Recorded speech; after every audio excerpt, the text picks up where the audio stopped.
बा तबे तू बढ़िया आदमी खाई बा। पता नहीं मंच पे हल्ला गुल्ला कम हो, प्लीज प्लीज। यार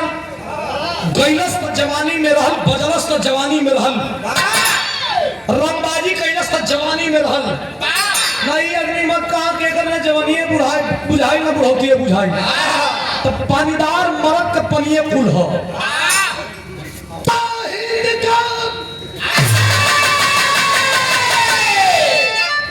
अरे कोई चुनौती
समय ले बे समय हम ना चाहिए।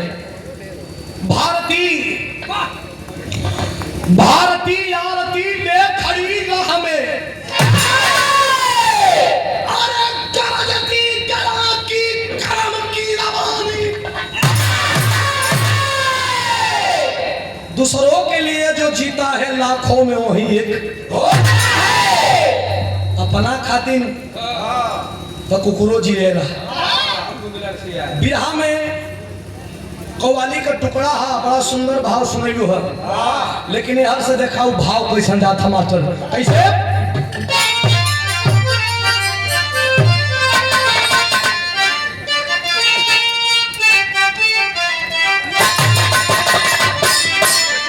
बुल्लू गुरु जी गावा है हाँ कि एक बात और मोरी सजनी गठियाला चुनिए।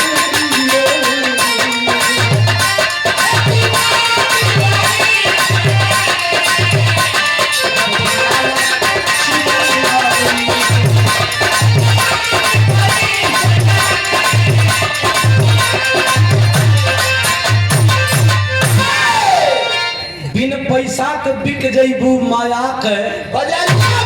एकदम शांति जैसे बनैले है। बिरहा का मतलब है कि हम बोली आप लोग सुना,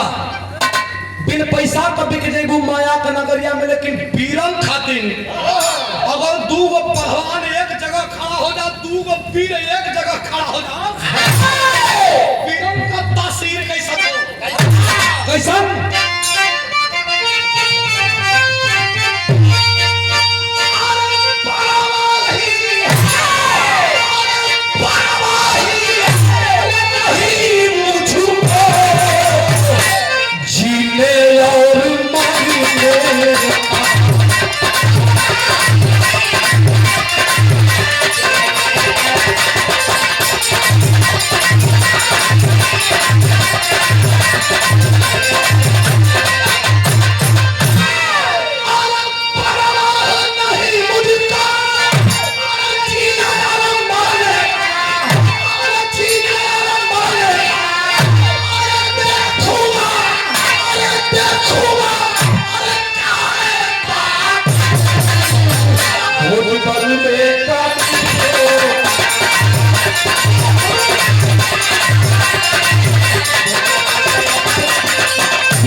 मन कपात हो रहे उसका रे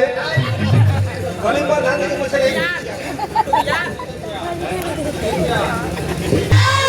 कहाँ का बिरहा बा, कैसन बिरहा बा, क्या बिरहा बा।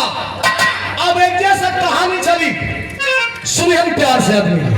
कैसे मास्टर आराम से।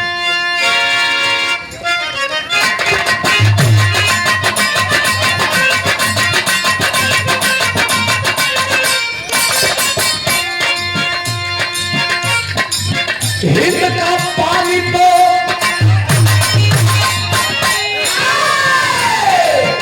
हिंद का पानी तो हिंद का पानी तो बचा है पानी धारों से, पानी तो बचा है पानी धारों से, वरना वरना नीलामी हुई इज्जत ही गद्दारों से।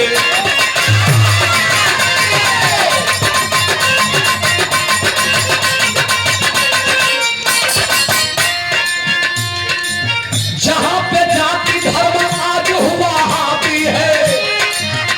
हमारा देश आजादी का अमृत महोत्सव मना रहा है, आजादी का अमृत महोत्सव मना रहा है, लेकिन कलेजे पे हाथ रख के बताइए, मैं उस देश में, आप उस देश में जी रहे हैं जिस देश में जाति धर्म मजहब आज भी हावी है। लोग छुआछूत का शिकार हो रहे हैं,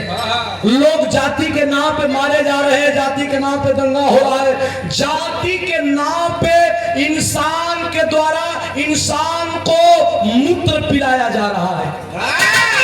जाति के नाम पे एक इंसान को दूसरे इंसान का चुन्नी काटा जा रहा है। हम उसी देश में जी रहे हैं, लेकिन कहना है क्या, जहां पे जाति धर्म आज हुआ हावी है, जहां पे जाति धर्म आज हुआ हावी है, वही कालांतर में राजनीति बड़ी आधी है।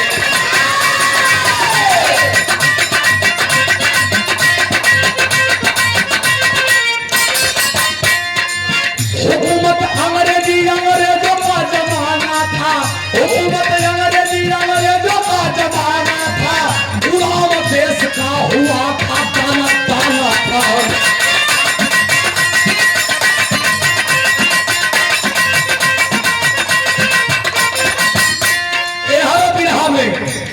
यह बिरहा में पहलवान, गुलाम देश में पहलवान आया, विदेशी पहलवान, नाम क्या है लेकिन भाव बदल रहा है कैसे।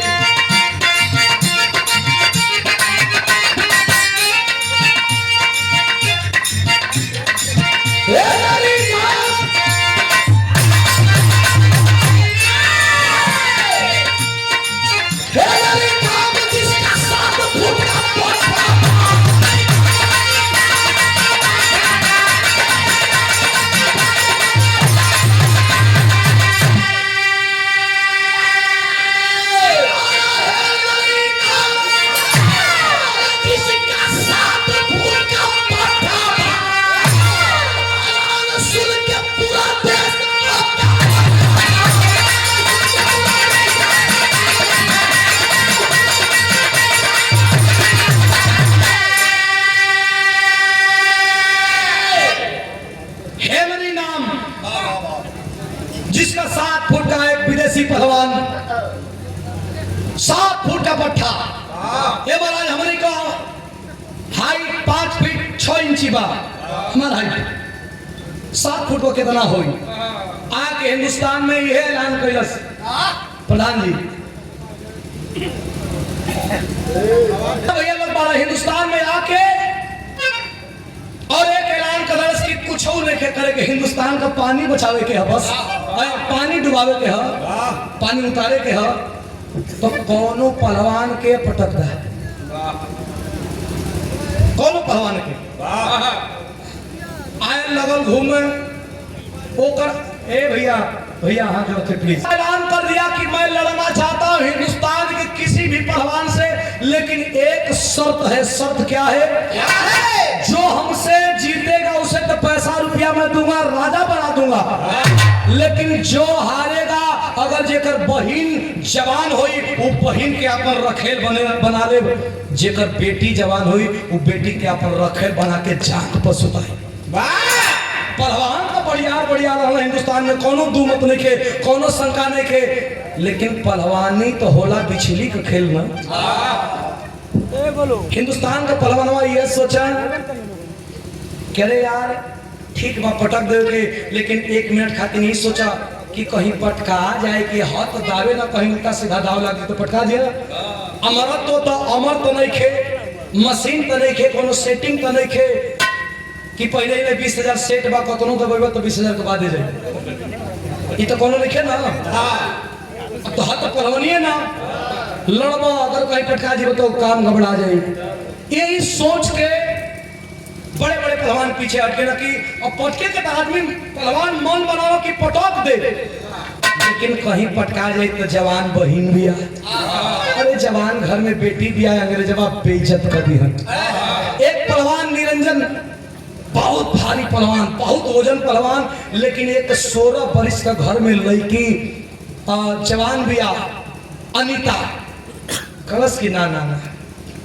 पटके के तो पटक दे, लेकिन अगर कहीं पटका जाए तो एक गो बेटी एक जन्म देते एक माई हमार धर्म पत्नी मर गए, बेटी संगे खिलवाड़ ना कर चतरा तान के सुतल बा। आज बिटिया अनीता के पता चलल तो अनीता बेटी अपने बात के देख के बात करते यहाँ में दर्ज हो कैसे मास्टर।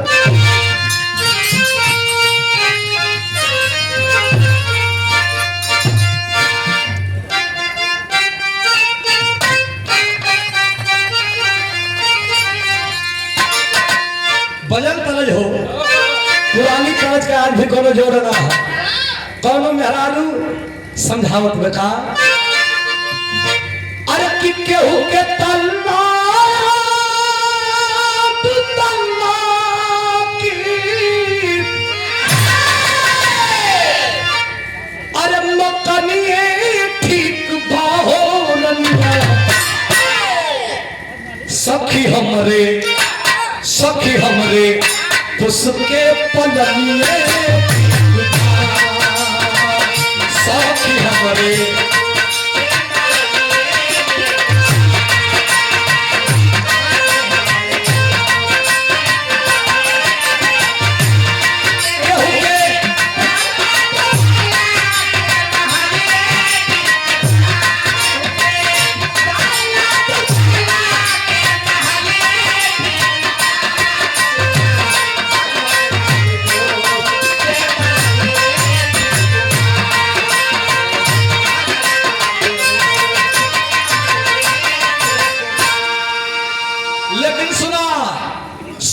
सुन के हिंदुस्तान का बढ़िया बढ़िया पहलवान निकला नान वाली भाई बहन बेटी संगे इज्जत के खिलवाड़ करी सोचत ना बड़न अरे सब सुनाए कमीना तो सुनी की अरे धरनिया हिलल बाहो अरे धरनिया हिलल बड़े बड़े पहलवानन के जोर और जवनिया हिलल बड़े बड़े पहलवानन के जोर और जवनिया हिलल पहलवानन के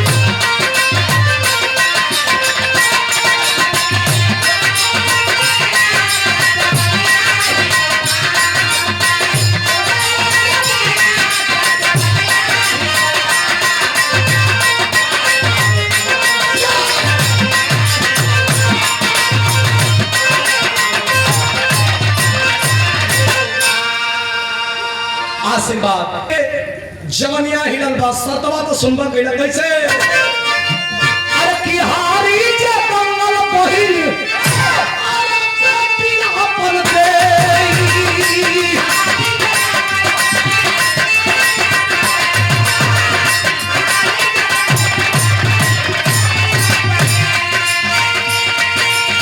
ससुर का बात पड़ी है ससुर का बात पड़ी है सारा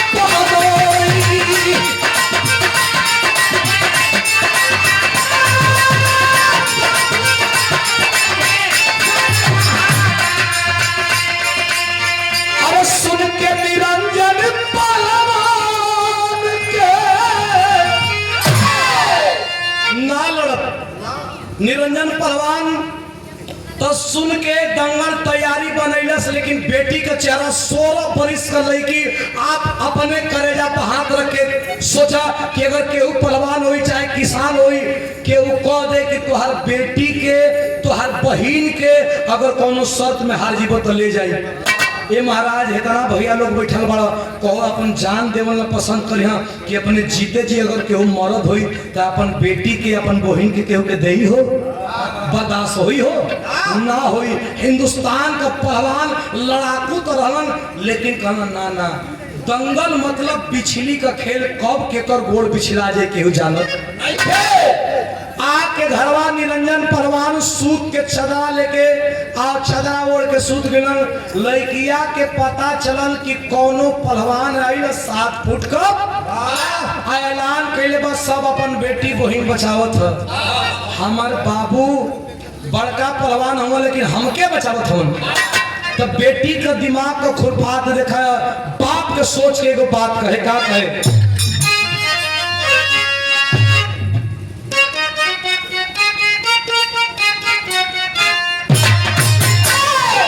देखा जिला गाजियापुर का तरज हो, कोनो लड़की का दुख बा कि हम कहाँ जाए रे दादा, कि हलर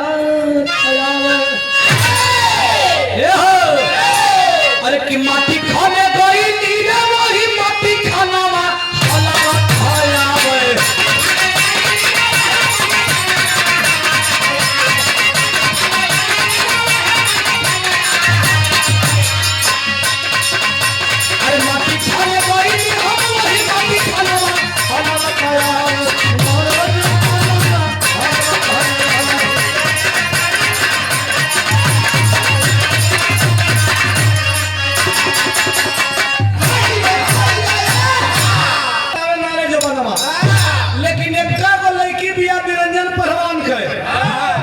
सोचत दिया का सोचत दिया, अरे निरंजन पहलवान के मारी रे छोकरिया, अरे क्रिया धरावे ए कैसन खंड होता हो, पहलवान के मारी रे छोकरिया, अरे क्रिया धरावे, अरे क्रिया धरावे, जागल बाजा क्रिया धरावे।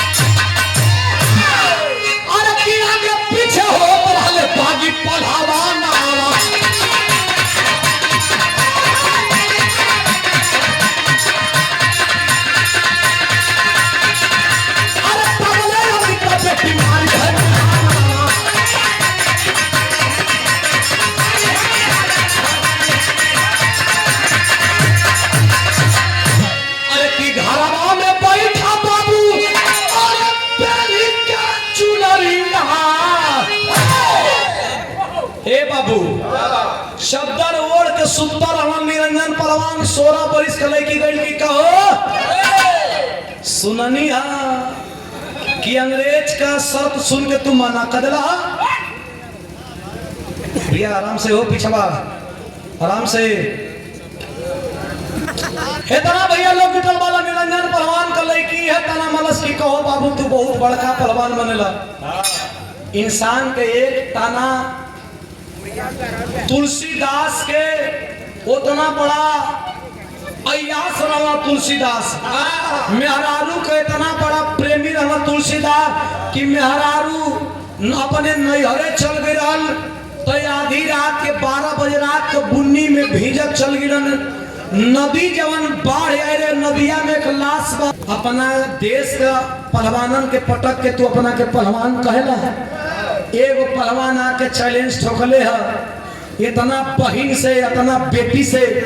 तू अगर इज्जत का लाज रखता तो आज कितना दिन से अंग्रेज कई गो बेटी बहन के इज्जत लूटत हमन ना बचा लेता।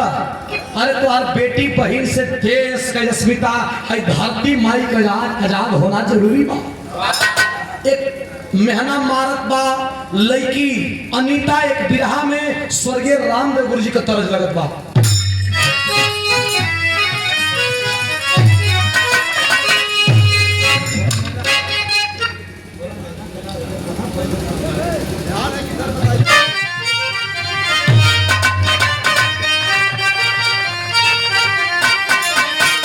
देखा रामदेव गुरु जी टुल्लू गुरु जी के देख के कहा धीरे से कहा कि सांवरियो अरे मोरे राम जागा जागा भोले बाबा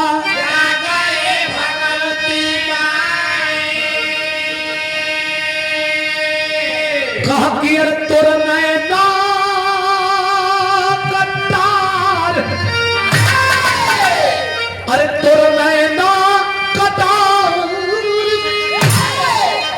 हरे कड़ी कड़ी जाला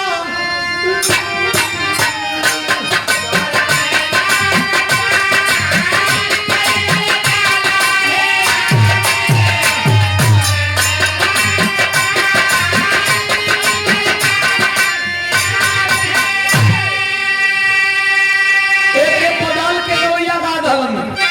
कि बुढ़ावा बेईमान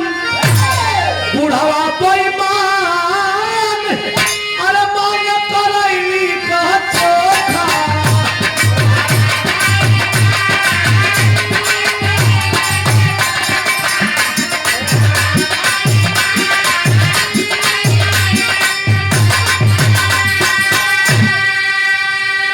ई तो तरज हो लेकिन भाव सुना।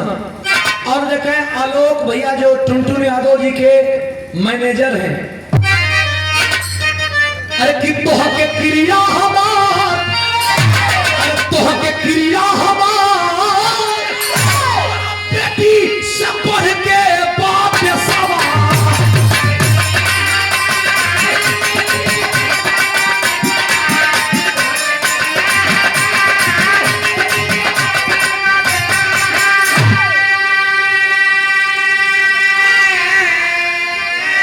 ₹50 सुशील सुनाए बाबू सुनता मत, ये सुनने का समय नहीं खे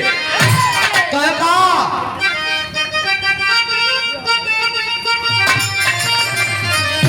अरे लंका बहल कैले अरे लंका बहल कैले अरे जैसा हो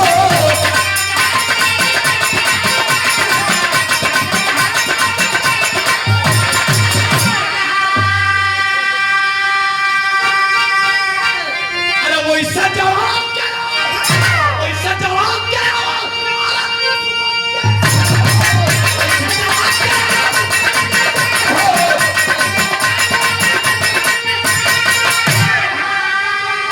अरे भाई ने पीर भाई ने पीर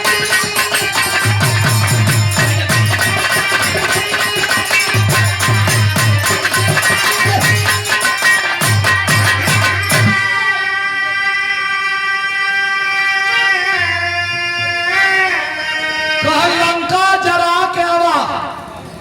सुना वैसे लंका दहन कैले जैसे हनुमान हो वैसे जरा के आवा दुश्मन का शान हो भैले पीर तैयार कन ऐसा बात है बेटी कहता मान लड़वैया बात हवा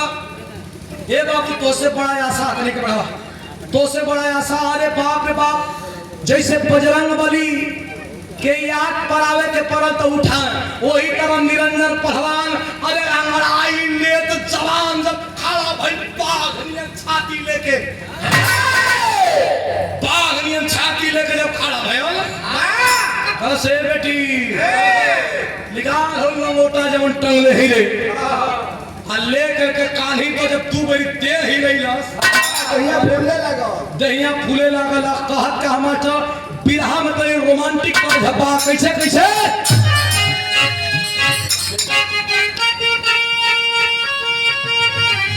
ए भैया कैसे कैसे तरज हो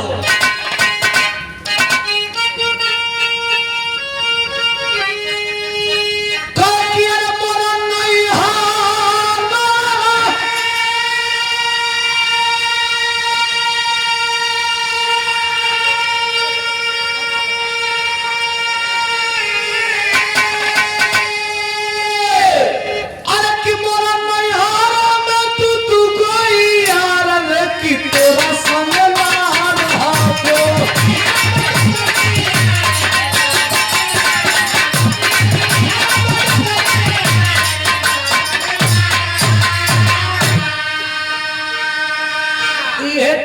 के बगलिया में नंदलाल गुरुजी के बदल दिलो।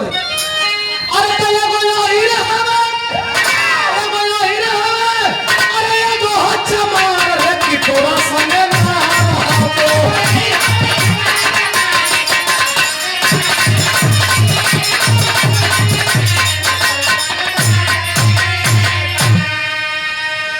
भैया का बिरहा का रुख बदलत हो।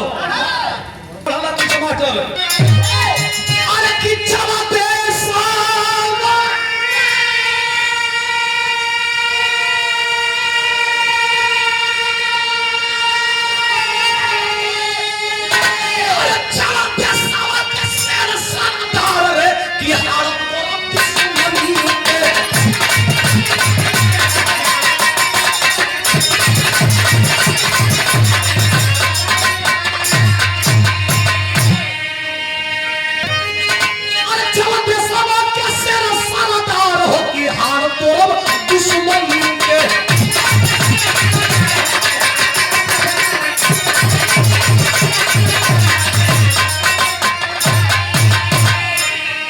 कहे कि अरे के करके दाना दूधावा अरे पियली आज माई आज यही राना में जाई फरी आई।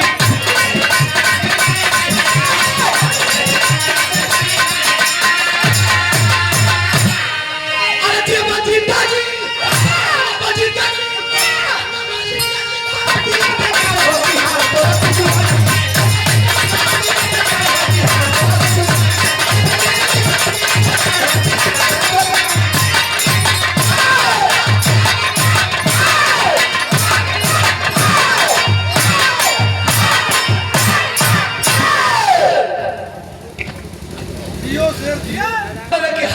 दुश्मन के कलाया बेटी जंगिया लंगोटा लिया रे आज जंगिया लंगोटा ले के तैयार होकर चलल बा। आज जब जवान तैयार होकर चलल बा तो टेरी के भाव कैसे बाटे।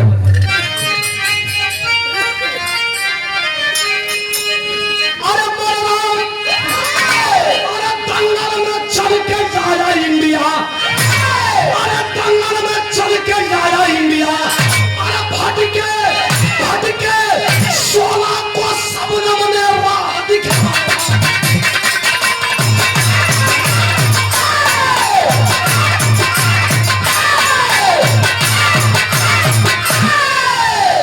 दंगल में चल के आया इंडिया, भटके 16 को सबनम ने राह दिखाया। गाँव में कहाँ जा पता ए भैया जवान चल दिया, और जब जवान चल दिया तो उसी हेनरी जो 7 फुट का पहलवान था उसी पहलवान से हाथ मिला लिया। और जब हाथ मिलवल भाई तो लागल तनकी सा दम का सही दिखाया। अरे अच्छा एक बात बता दें, कुछ अखाड़ा तो अगर दंगल का जब इंतजाम होला भैया ना तन हाथ मिलैलस तो एक तो बेटी के चेहरा लौकत बा, कलश लिए कर करेजा तोड़ के करे करेजा पैठप तब पहलवान बिरहा में छलरिया लगत बा कैसे मास्टर।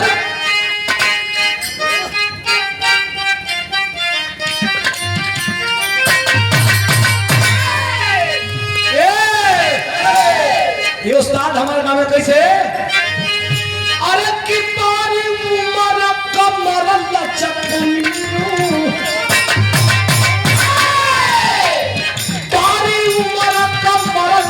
कमिया कोई आपकी चलनी हो रखे कमिया कोई के झूठे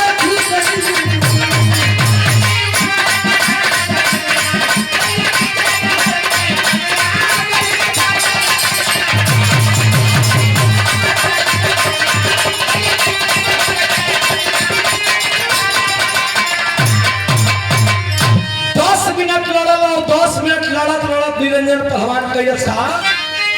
अरे की धोबिया पाठ पलिया चढ़ाई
वो पहलवान धोबिया पाट पर लेके चकरी जैसे नचा के आज जब वही पटके को कोशिश कैलस तबले अंग्रेज आके लड़किया के बंधक बना के सामने खड़ा कर दलन कि अगर पटकी तो कोई इशारा करथन कि अगर पटकबे तो लड़की के हर ले जाइए कहाँ ले जाइए हमन के खुद ना पता वही कर उठा के टांगले हमन हिंदुस्तान के आदमी के मुंह होइला पटकाया और तब तक लड़की के ऊपर बेटी के ऊपर चढ़ गया आंख भर गई कि हम कहा करे जाते हैं हम पटक दे ये लोग तकली बजा के अपने अपने घरे चल जाई लेकिन जब घरे जाई एक लोटा पानी लेके हमार बेटी दुआरी पर खड़ा रहे एक माई एक जन्म दे के मरत रहल तो हमसे वादा ले रहल कि सुना हम तो मर जाई तोरे गोदी में डाल के जाते एक आज से माई भी तू अब बाबू भी तू हम पटक दे अंग्रेजी जमाना है बेटी के कहाँ लेके जाए हम ना ना ना ना ना, ना। ऐसा काम ना करबे ऐसा काम ना करबे वही तर लेके और वो अंग्रेजवा के लगन नीचे उतारे आज जब नीचे उतारे लगन कलश बेटियुआ अनिता के देखत ही कमयो तो बढ़ा जाला कलश शिकार कलवा का ना पटका तो के कुल बेइज्जत कर दी हम ऐसा जिंदगी से तो बेइज्जत नहीं खाओ फिर एक बार ललकार पर पापट का भाव कैसे मास्टर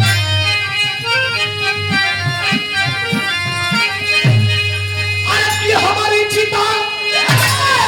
सजा दे अपने हाथे माथे भारत के अरे दाग लगा के जी हम जले माथे भारत के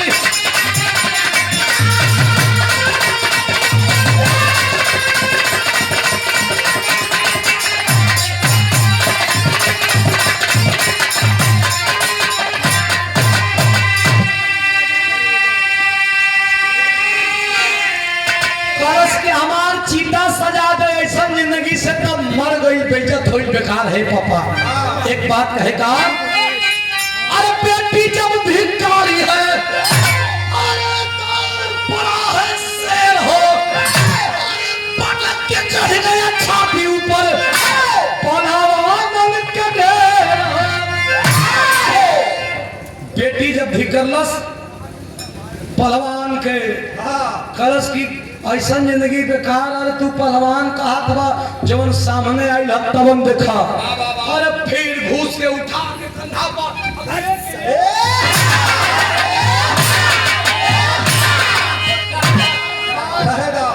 पियर की माटी भी दो सारे ना अब के मुआई देव तंदरे मंगलो सर पियर की माटी पटक के करेजा पर छोड़ मिलन आज अब ठेहुना से धा के ओए करेजा पे आज लगा तो जब दबाओ तो चूक हाँ से हो भैया ये सारू हंसत रहे तबले अंग्रेजवा जाने लगे सारी मानल नारी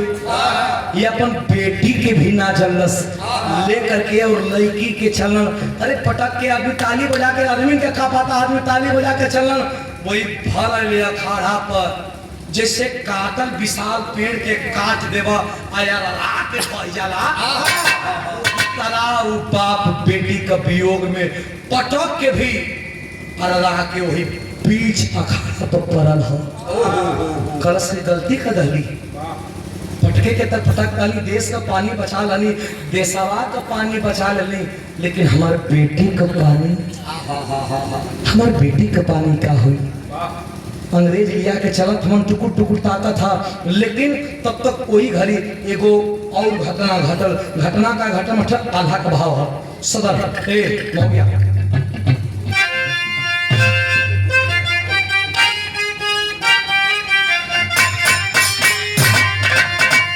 अरे सब कुछ तो चल गई लेकिन वही गली रानी झांसी वाली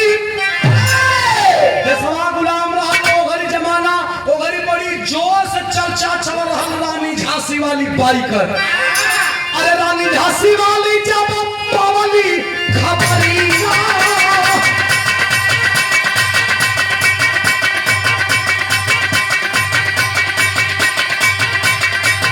अरे भोर चली गई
बीच में ही घोड़ा बढ़ा करके रोक करके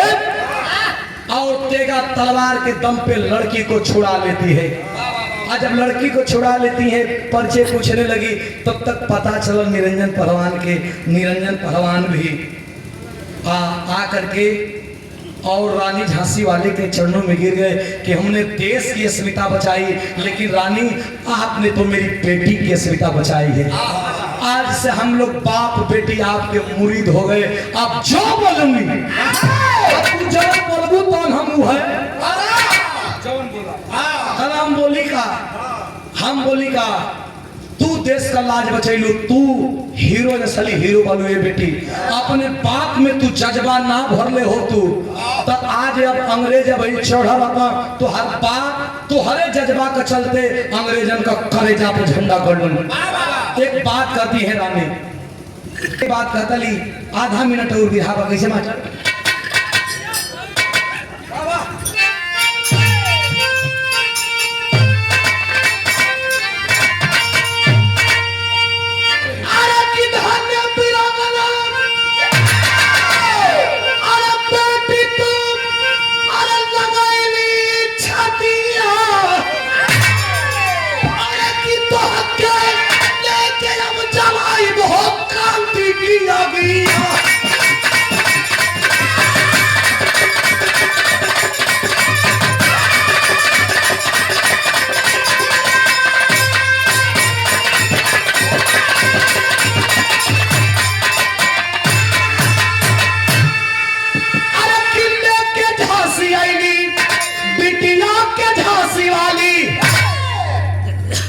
वाली रानी और बिटिया के कहली कि